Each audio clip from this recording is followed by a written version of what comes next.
Prejudice.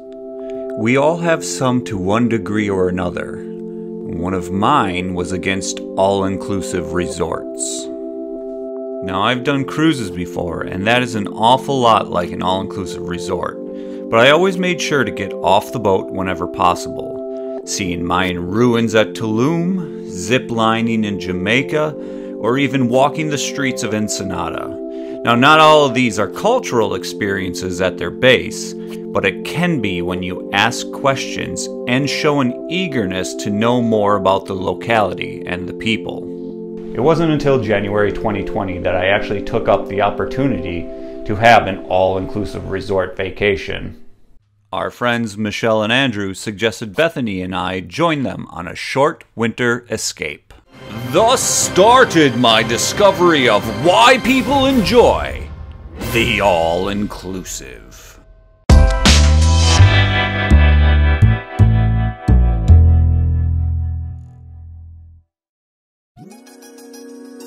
After having a couple years of stellar travel opportunities for work and pleasure, 2020 has been a train wreck of momentum for our international aspirations and plans.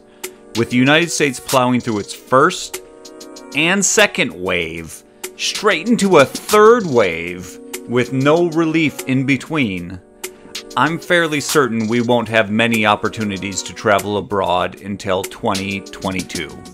But we will see. In the meantime, wear a mask for the protection of others, even if you don't think you need that protection. Socially distance. And if you are going to be socially close, please do so mindfully. There is no need to be cause of the perpetuation of the spread. Now, just before 2020 lost control and careened off the cliffside road it was driving, Bethany and I jumped in a car with our friends Andrew and Michelle and headed to O'Hare International Airport for an escape from the winter doldrums to Mexico. And bonus, the weather was not an issue for travel this time. Ladies and gentlemen, let's go back in time to more pure, freewheeling, pandemic-cusping time of January 2020, so we can remember what's out there waiting for us when this is all behind us.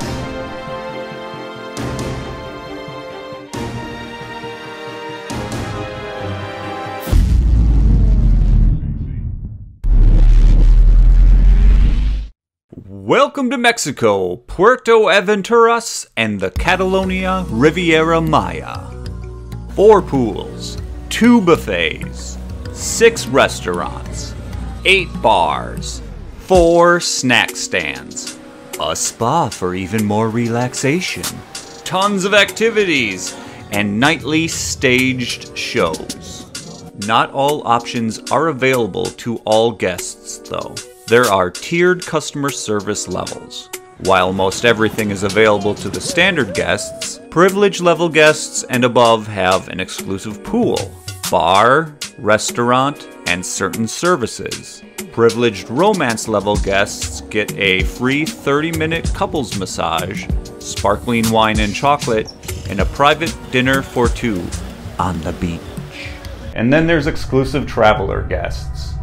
And the first rule of exclusive traveler level is you do not talk about exclusive traveler level.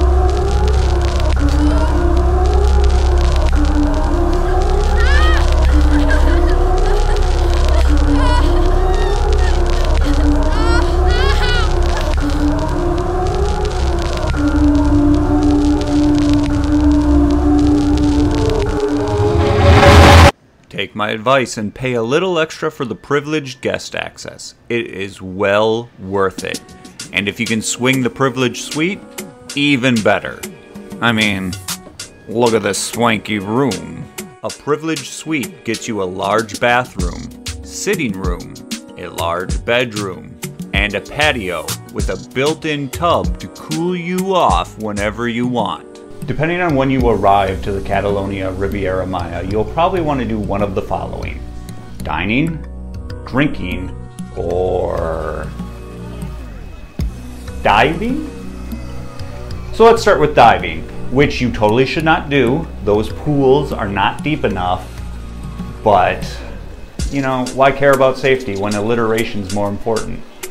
There are 4 pools available to all guests, with an extra for privileged and above level guests. From the main lobby, you will most likely first encounter a pool for cooling off and drinking in, with a swim-up bar. This is probably one of the busiest swim-up bars, and your order may take a little time. Next up is the main activities pool. This is by far the loudest area of the resort. Employees encourage participants via microphone, there's live or recorded music playing, and games occur all day long. This pool tends to be filled with adults playing beer pong, shaking their rumps, or attempting challenges. To the side is the more chill, privileged access pool, which is big enough to relax and float in, but small enough to help discourage annoyingly loud or overly active people.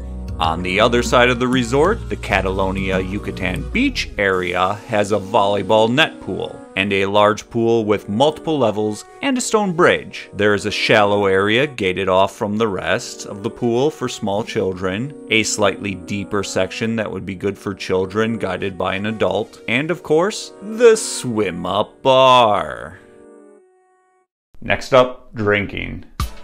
All across the resort, of course, there are multiple ways to get yourself an alcoholic beverage. Now believe me, within about 10 meters of wherever you are, you can probably find a bar or a person to deliver you a drink. In particular, Bethany and I love the beach bar. It was a great place to end the night if you are not an all-nighter kind of guest. And having the cool breeze off the Gulf with a good drink in hand was excellent. The staff there are always friendly and willing to spend time with customers when they're able. During the day, we spent most of our booze attainment time at the Pure Chill Out bar in the privileged guest section of the resort. Not because we're snooty or anything, it just was quicker to get our drinks most of the time. Plus, it had a pretty good view while you waited. There's also a sports bar and a disco, which we either A, did not take any video or pictures of, and or B, did not go. Enter your selection now.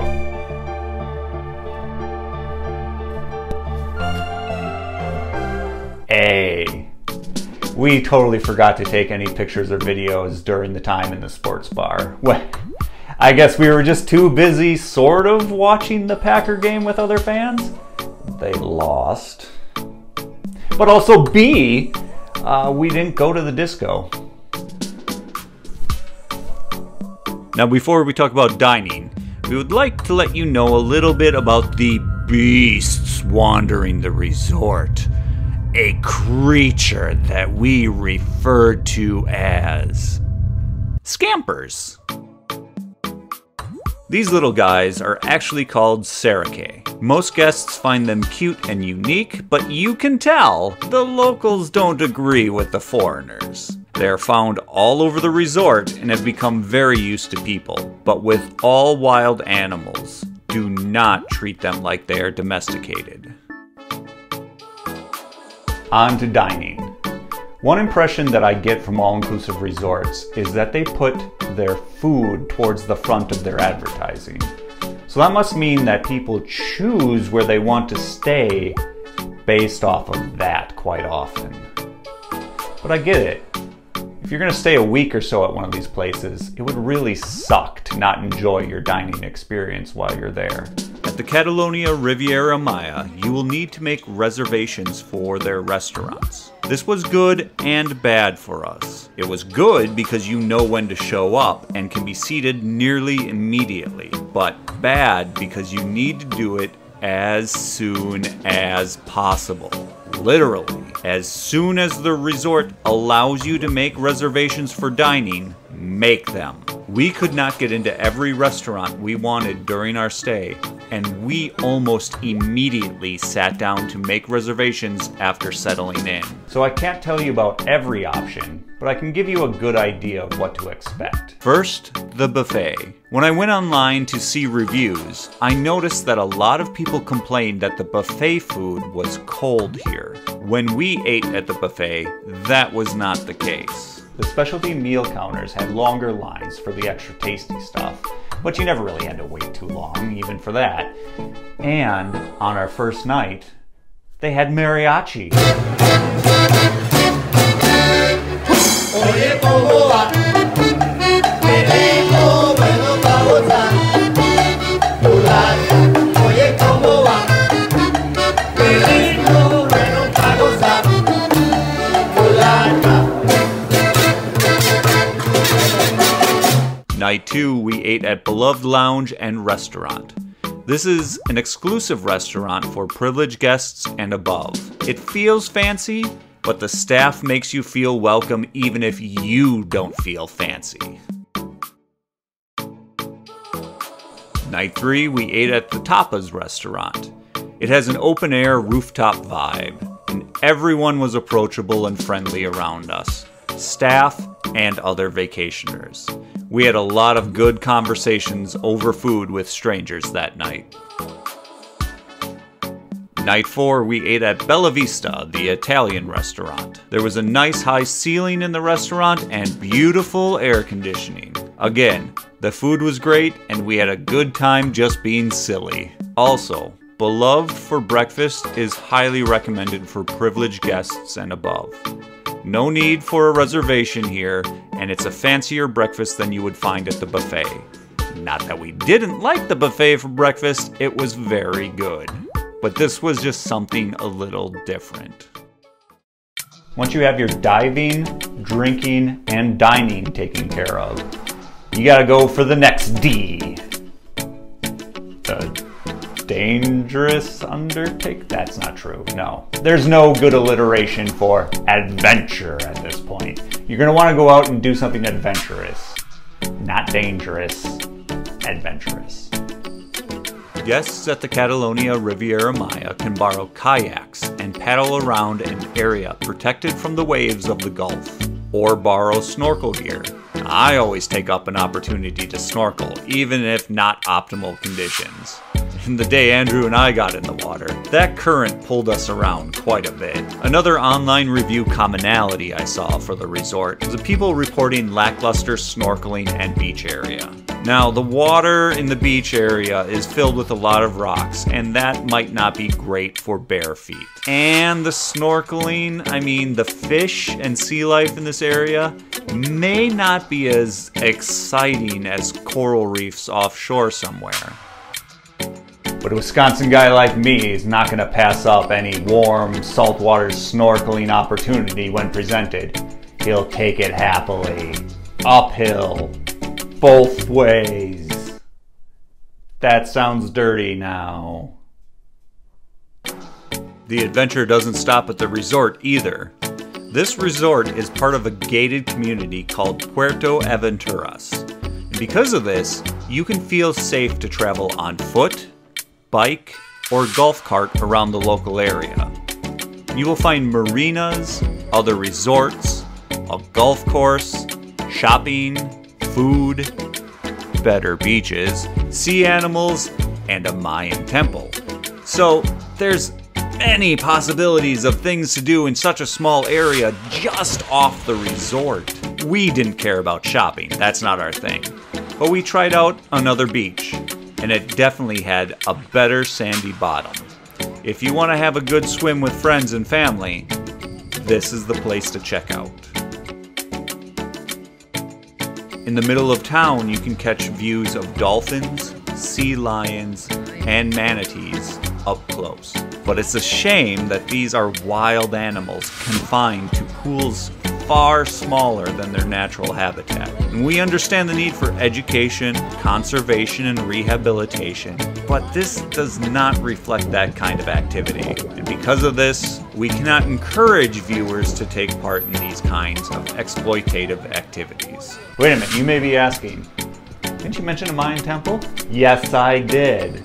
On the far side of Puerto Aventuras, after a checkpoint that you will need a passport to get through, is a natural area with paths through the jungle foliage. In one direction, to the left, you come out at a pristine cenote, but signs advise against swimming.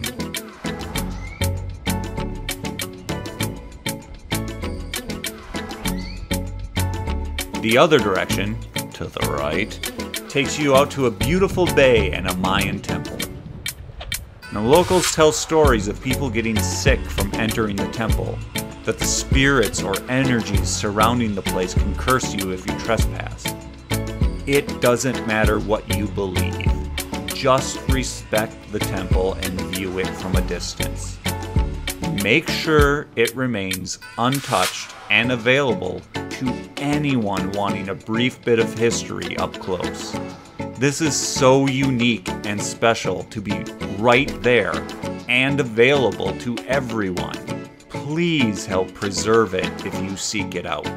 And if that temple isn't enough, you can always book an excursion for one of the ruins, caves, or cenotes in the area. There's even a whole Mexican water theme park called Xel-Há a few miles south. Keep in mind that booking an excursion through the resort will always be more expensive. Try to find a local business that can do it for you cheaper.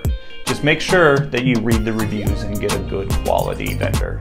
So, does the Catalonia Riviera Maya or Puerto Aventuras seem like a place you'd like to visit? Or have you visited there in the past? If so, let us know in the comments. I know we have discussed going back as soon as it is safe and responsible to do so. 2020 has to be one of the worst years in a long time. But it did give me the knowledge that my prejudice is a work in progress. Because we all see the world through our individual lens. And our lens alone focuses on a very small area. And if we want to expand that view, one of the things we can do is get out there and experience the things we have written off due to our bias and determine if it's based on sound ground or if it's based off of utter nonsense. And then, in that moment of discovery, change. Because who knows, it might open up a whole new world for you. Or at least an all-inclusive resort.